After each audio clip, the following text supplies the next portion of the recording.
नमस्कार दोस्तों, तो आज की इस वीडियो में हम ये बात करेंगे कि साइबर क्राइम क्या होता है, साइबर सिक्योरिटी की अवेयरनेस क्यों ज़रूरी है और साइबर क्राइम कितने तरह के होते हैं। तो मेरा नाम है अमित गुप्ता, आपका स्वागत है हमारे यूट्यूब चैनल कोड विद क्रोसर पे। आज के इस मॉडर्न वर्ल्ड में हम कई बार टेक्नोलॉजी का यूज़ करते हैं, चाहे वो हमारी जॉब हो, चाहे हमारा स्कूल हो, चाहे वो हमारा बिजनेस हो, हर जगह हम टेक्नोलॉजी का यूज़ करते हैं और वहाँ पर हम अलग अलग डिवाइसेस, अलग अलग सॉफ्टवेयर का यूज़ करके अपने काम को हम पूरा करते हैं। बट कई बार ऐसा होता है कि हमें ये नहीं पता होता कि इस डिवाइस या फिर इस सॉफ्टवेयर को यूज़ करते समय हमें किन चीज़ों का ध्यान रखना चाहिए, जिसकी वजह से साइबर क्राइम्स दिन पर दिन बढ़ता जा रहा है। साइबर क्राइम को कम करने के लिए और साइबर अवेयरनेस को बढ़ाने के लिए हमारी गवर्नमेंट ऑफ इंडिया भी कई योजनाएं बना रही है और उनमें से सबसे पहला स्टेप तो ये है कि हमारी गवर्नमेंट ऑफ इंडिया ने एक वेबसाइट लॉन्च करी है जिसका नाम है national cyber crime reporting portal, जिसके थ्रू आप अपने कोई भी साइबर क्राइम अगर आपके साथ हुआ है तो आप उसको वहाँ पे कंप्लेंट आप कर सकते हैं। और अगर आपको अपनी साइबर अवेयरनेस बढ़ानी है तो वहाँ पर 3 बुक भी लॉन्च की गई है। 2 बुक बच्चों के लिए है और 1 बुक है जो सिटीजन्स है उनके लिए, और वहाँ पे अलग अलग तरीके के जो साइबर क्राइम है उनके बारे में भी वहाँ पर डिटेल में एक्सप्लेन किया गया है। साइबर क्राइम को हम कॉमनली 6 कैटेगरी में डिवाइड कर सकते हैं। उसमें सबसे पहला है हमारा मोबाइल बैंकिंग फ्रॉड, दूसरा है हमारा एप्लीकेशन पे कुछ वायरस वगैरह डालना।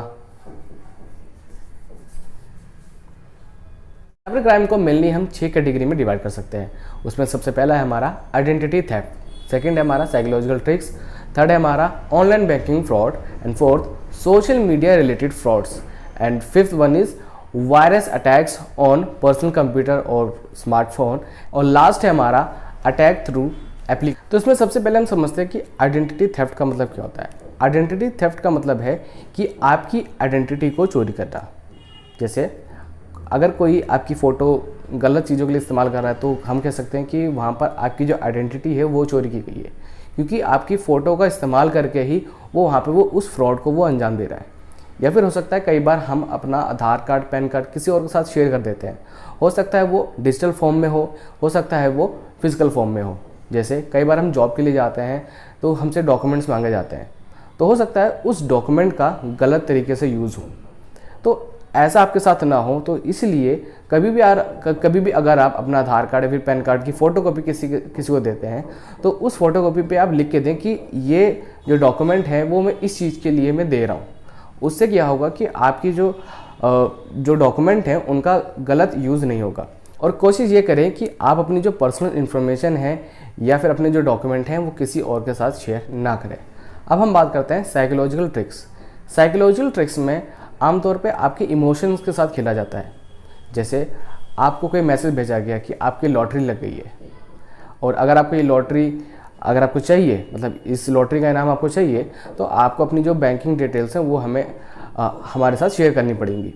तो यहाँ पर जो फ्रॉडस्टर है वो एक साइकोलॉजिकल ट्रिक का यूज़ कर रहा है। अब हम बात करते हैं online banking fraud. Online banking fraud आजकल कॉमन हो गया है। कई बार आपके पास कॉल आती है और आपसे बोला जाता है कि सर आपका ATM कार्ड ब्लॉक हो गया है। अगर आपको उसको अनब्लॉक करना है तो आपको अपनी जो ATM कार्ड की जो डिटेल्स है वो हमारे साथ शेयर करनी होगी। तो ये भी क्या है, एक ऑनलाइन बैंकिंग फ्रॉड है। कई बार ऐसा होता है कि हम OLX पे या फिर किसी और सोशल मीडिया प्लेटफॉर्म के थ्रू हम कुछ बाय कर रहे होते हैं या फिर हम कुछ बेचने की कोशिश कर रहे होते हैं। तो सपोज मान लेते हैं कि अगर हम कुछ बेच रहे हैं तो सामने वाला पर्सन कहता है कि सर हाँ मैं ये चीज़ मैं बाय करना चाहता हूँ और मैं एक पुलिस वाला हूँ या फिर मैं एक आर्मी ऑफिसर हूँ और इसलिए मैं अभी आपके पास नहीं आ सकता, लेकिन आप पेमेंट अभी लीजिए क्योंकि जो आपके पास प्रोडक्ट या फिर कोई जो भी आपके पास सामान है वो मुझे खरीदना है। तो वो आपके पास एक QR कोड सेंड करता है। तो जैसे आप उसको स्कैन करते हो तो आपके अकाउंट में पैसा आता नहीं है, बल्कि आपके अकाउंट से पैसा चला जाता है। तो ये एक एग्जांपल है ऑनलाइन बैंकिंग फ्रॉड का। अब हम बात करते हैं सोशल मीडिया रिलेटेड फ्रॉड से। अब ये बहुत ही ज़्यादा कॉमन हो गया है आमतौर पे जो यंगस्टर्स हैं उनके बीच में। होता यह है कि कई बार कि कोई लड़का या फिर लड़की किसी और से बात करता है और उनके साथ एक रिलेशनशिप बना लेता है। अब उस रिलेशनशिप के थ्रू वो अलग अलग फ्रॉड वो कर सकता है। सबसे पहला फ्रॉड ये है कि वो आपसे बोलेगा या फिर बोलेगी कि मेरी मॉम या फिर मेरे भाई की तबीयत ख़राब है, तो आप मुझे क्या इतना अमाउंट दे सकते हैं तो कई बार ऐसा होता है कि हाँ, हम सामने वाले की हेल्प करना चाहते हैं तो हम वो अमाउंट दे देते हैं, बट फिर उसके बाद ना उसका कोई मैसेज आता है, ना कोई रिप्लाई, और उसका अकाउंट ऑटोमेटिकली वो ब्लॉक हो जाता है। तो ये एक एग्जांपल है सोशल मीडिया रिलेटेड फ्रॉड्स का।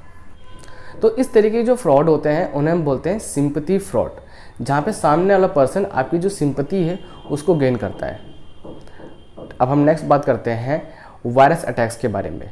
तो वायरस अटैक्स में क्या होता है कि कई बार कुछ हार्डवेयर या फिर कुछ सॉफ्टवेयर का यूज़ करके आपके पर्सनल कंप्यूटर में या फिर मोबाइल फ़ोन में उस वायरस को इंस्टॉल किया जाता है, ताकि आपका जो पर्सनल कंप्यूटर है या फिर जो स्मार्टफोन है उसको एक्सेस किया जा सके और उसकी मदद से आपकी जो पर्सनल डिटेल है वो गेन कर सके, ताकि आपकी जो फाइनेंशियल इन्फॉर्मेशन है उसके पास आ सके, या फिर वो आपको ब्लैकमेल कर सकता है आपकी इन्फॉर्मेशन का यूज़ करके। तो ये एक कॉमन एग्जांपल है वायरस अटैक का। अब कई बार ऐसा होता है कि कुछ एप्लीकेशंस का भी यूज़ करके आपके साथ फ्रॉड किया जाता है, या फिर कई बार कुछ वेबसाइट का यूज़ करके भी आपके साथ फ्रॉड किया जाता है। जैसे कई बार ऐसा होता है कि कोई लैपटॉप ऐसा है जो कि मार्केट में जिसकी वैल्यू 60,000 रुपये, बट एक वेबसाइट ऐसी है जो वो आपको ऑफर कर रही है 10,000 रुपये का। तो ये भी क्या है, एक तरीके से एक सॉफ्टवेयर या फिर एक एप्लीकेशन का यूज़ करके आपके साथ एक फ्रॉड किया जा रहा है। तो इस वीडियो में हमने बात करा है कि साइबर क्राइम क्या होता है, साइबर क्राइम की अवेयरनेस क्यों ज़रूरी है, और साइबर क्राइम्स के जो कॉमनली जो मेन टाइप्स होते हैं हमने उनके बारे में बात करा।